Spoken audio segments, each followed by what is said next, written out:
De área, em resumo, a unificação de área é um processo jurídico que consiste em juntar duas ou mais áreas contínuas para formar um novo imóvel com uma única matrícula no registro de imóveis, no cartório imobiliário.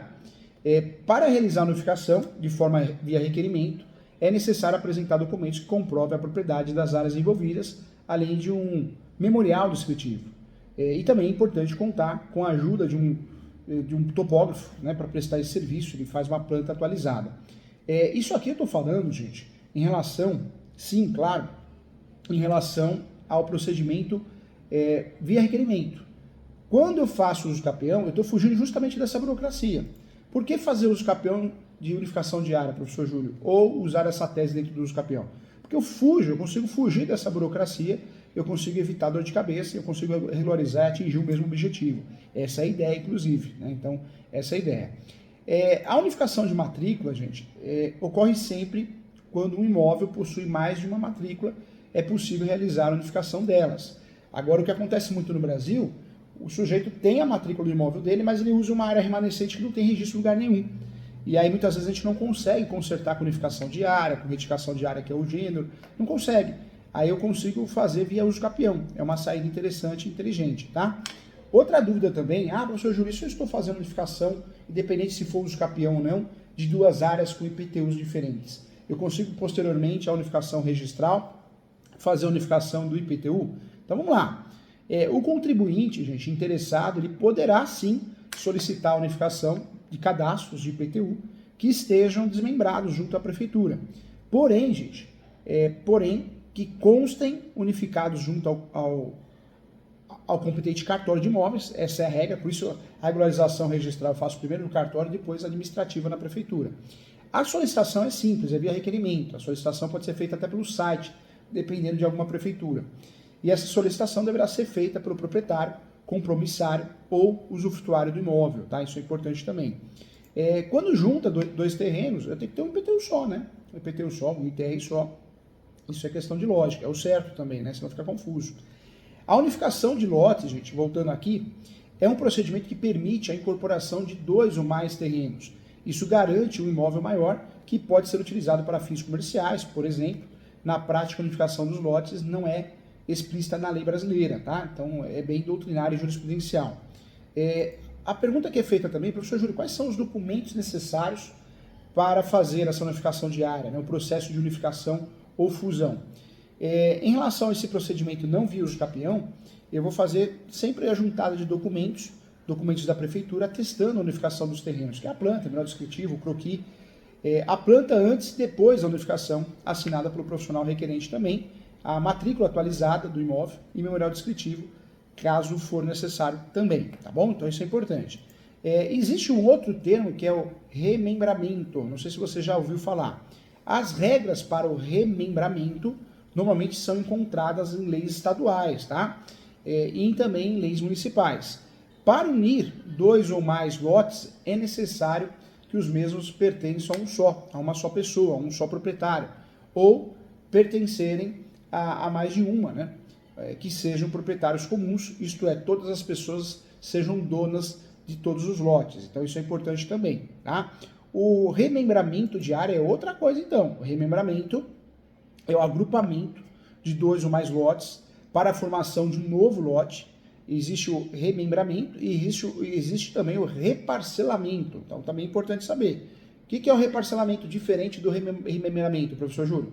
O reparcelamento é o reagrupamento, gente. Reparcelamento é reagrupamento de lotes ou glebas e sua posterior divisão em novos lotes com dimensões, localização ou configuração distintas, né, da situação original, sem abertura de novas vias públicas ou alteração de vias existentes, tá? Então essa é a regra do jogo. Quando o imóvel pertence a dois municípios, dá para fazer essa unificação através do uso capião? Aí complicou, né? A coisa só vai complicando, mas essa é a ideia da nossa pós, do nosso curso, é isso, a gente tratar dessas questões polêmicas, são questões importantes. Estando o imóvel localizado em dois ou mais municípios, e acontece, viu, gente? Eu assumi um caso que o imóvel era de esquina e ele pegava, tudo bem, o imóvel é muito grande, mas ele atingia dois municípios, isso acontece. Então deve-se verificar se essa competência imobiliária a chamada circunscrição imobiliária desses municípios é ou não, né, é a mesma ou não. É a primeira coisa que eu vou verificar de fato. Se ambos os municípios pertencem, né, à mesma circunscrição, haverá apenas uma matrícula referente a esse imóvel, com descrição tabular de todo e de cada uma das partes, né, das suas parcelas. Então isso é importante também. Outro termo que eu quero que você saiba nessa aula, que é a consolidação da propriedade do bem. Muita gente confunde com unificação, com desmembramento, então tem que saber, tá? O que é essa consolidação da propriedade do imóvel? Eu trago para você que a consolidação da propriedade é o processo através do qual o credor retoma definitivamente o imóvel. Em outras palavras, de fato, o credor fiduciário, banco, se torna o único, irrevogável e inalterável, de forma definitiva, o pleno proprietário do bem. Tá? Não tem a ver com financiamento imobiliário, nada tem a ver com registro de cartório de registro de imóveis, retificação, o que a gente está falando aqui, tá bom?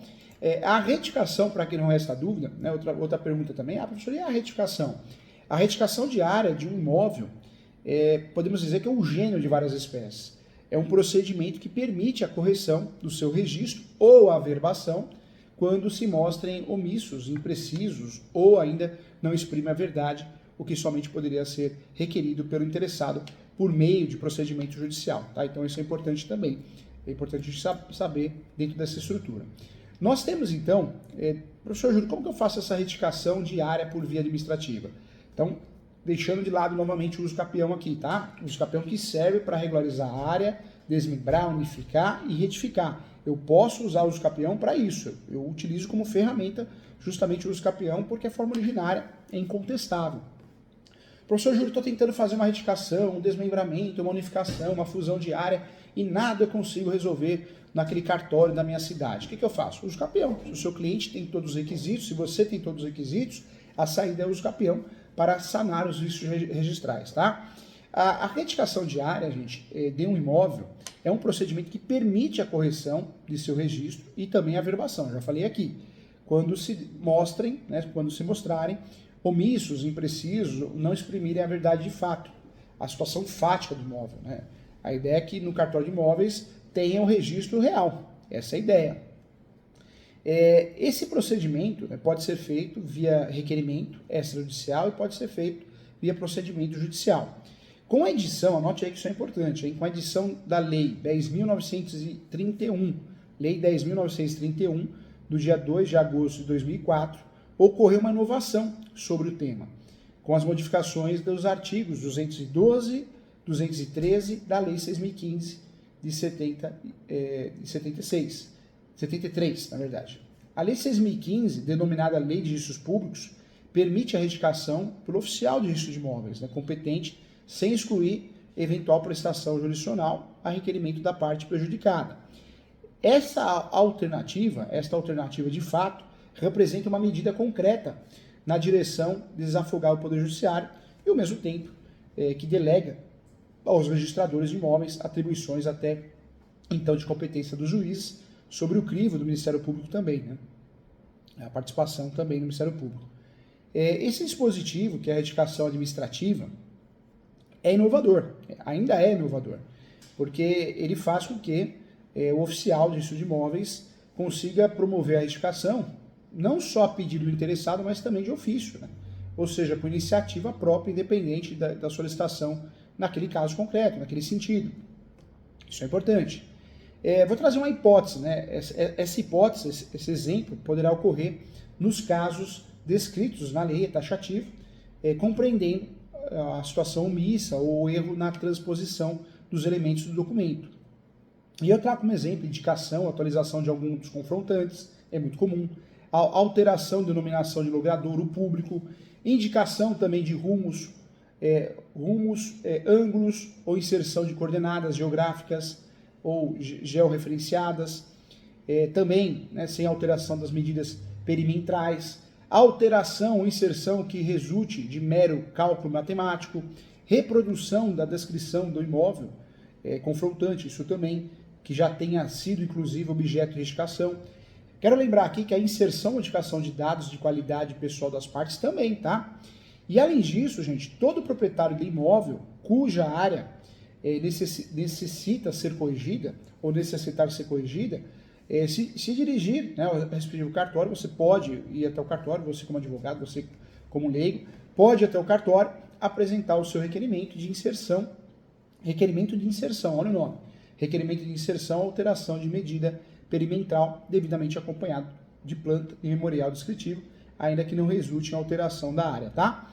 Eu trago para você que esses documentos devem ser elaborados por profissionais legalmente habilitados, com registro no respectivo CREA, que é o Conselho Regional de Engenharia, Arquitetura, Agronomia, também devidamente acompanhado do ART, que é a anotação de responsabilidade técnica, tá? Isso também é importante, como também devem ser assinados pelos confrontantes do imóvel que oferecerão sua concordância com o pedido. Isso eu estou falando do procedimento fora do capião, tá? O capião, já falei aqui, que ele é uma alternativa quando as coisas não dão certo através de retificação, unificação no próprio cartório. Lembrando que retificação é o gênero de várias espécies.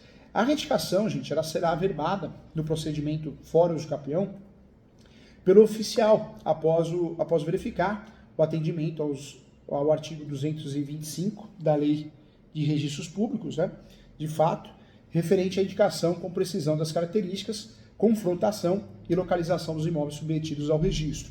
Na hipótese da planta de retificação não contiver a assinatura de alguns confrontantes na retificação modelo administrativo, esta, de fato, será notificado pessoalmente ou via postal AR para se manifestar em 15 dias, presumindo-se sua concordância não apresentando impugnação, sendo que a eventual discordância, de fato, no caso prático, posterior ao discurso do prazo, somente poderá ser discutido em juízo, tá? Nós estamos falando da esfera administrativa. Então, a esfera administrativa é uma tentativa, sim.